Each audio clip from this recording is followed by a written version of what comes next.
I will stay with you with Webster's Collegiate Dictionary. Terror, says Webster's Collegiate Dictionary. You can all check back to it. Terror is an intense, overpowering fear. That's terror. And he uses terrorism,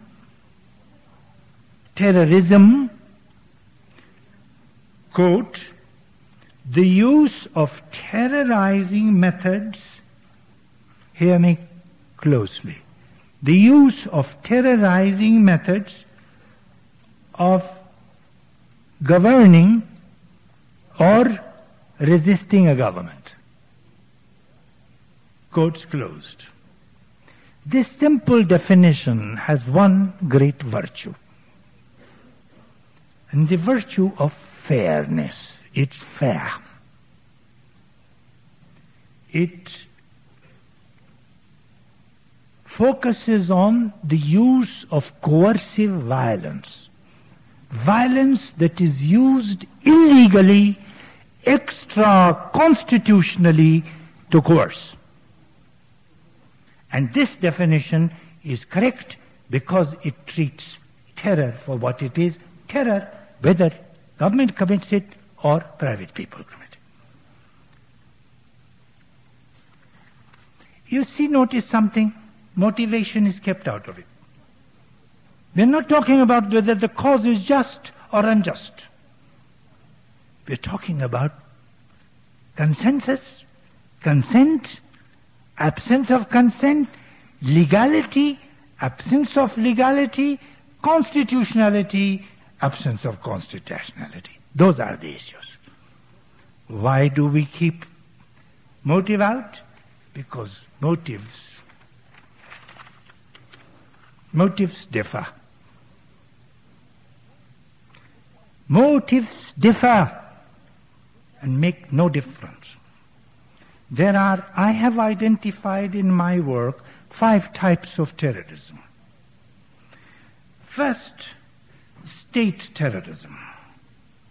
Second, religious terrorism. Terrorism inspired by religion. Catholics killing Protestants, Sunnis killing Shias, Shias killing Sunnis. God, religion. Sacred terror, you can call it if you wish. So there is a state, there is church, there is crime, mafia, all kinds of crime commits terror. There is pathology. You know, Bumble was pathological. You're sick. You want attention of the whole world. You got to kill a president. You kill. You terrorize. You got to hold a bus.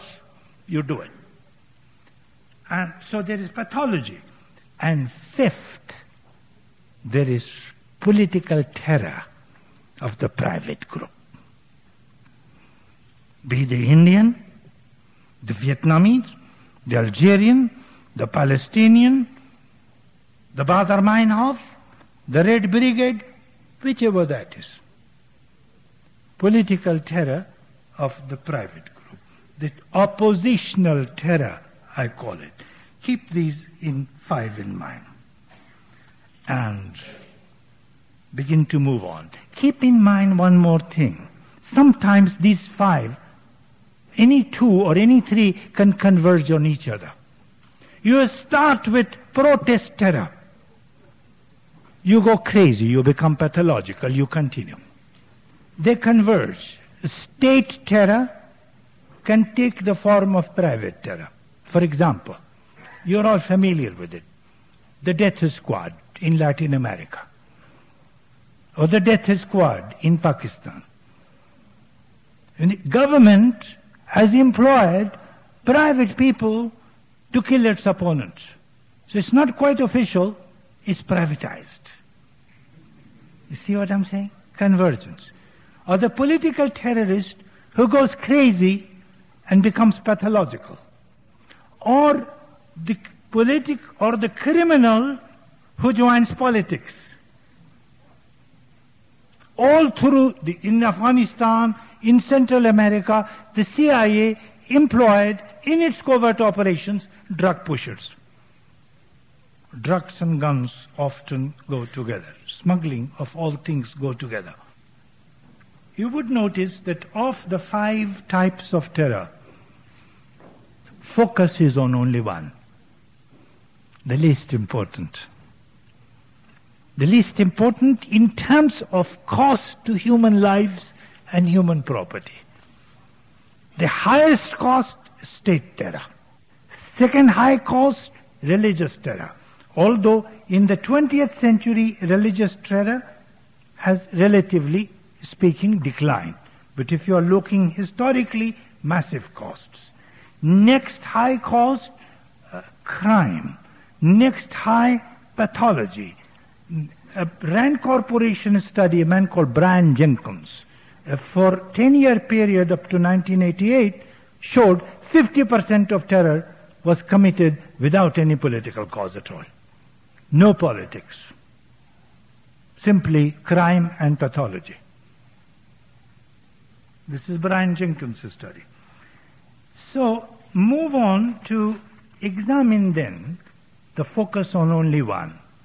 The political terrorists, the PLO, the Bin Laden, whoever you want to take. Any number. Why do they do it? What makes the terrorist tick?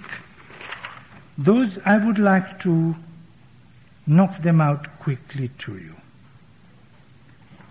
First, the need to be heard. Now, imagine we are dealing with the minority group, the political private terrorist. First, the need to be heard. Normally, and there are exceptions, there is an effort to be heard, to get your grievances heard by people. They are not hearing it. Then a minority acts, and the majority applauds. The Palestinians, for example, the super terrorists of our time, were dispossessed in 1948. From 1948 to 1968, they went to every court in the world. They knocked at every door in the world. And they were told that they became dispossessed because some radio told them to go away. An Arab radio, which was a lie.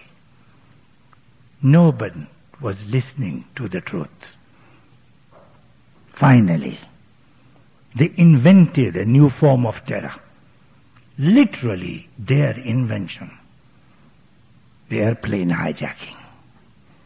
And between 1968 and 1975, they pulled the world from its ears. They dragged us out, said, listen, listen. Well, we listen. We still haven't done them justice. But at least we all know and acknowledge. Even the Israelis acknowledge. Remember Golda Meir in 1970, Prime Minister of Israel, saying, there are no Palestinians. They do not exist. Well, damn well they exist now. You are cheating them at Oslo. At least there are some people to cheat now. You can't just push them out. So you see, the need to be heard is essential. One motivation there. Second, mix of anger and helplessness produces an urge to strike out. You are angry. You are feeling helpless. You want a retributive You want to wreak retributive justice. 3. Experience of violence by a stronger party has historically turned victims into terrorists.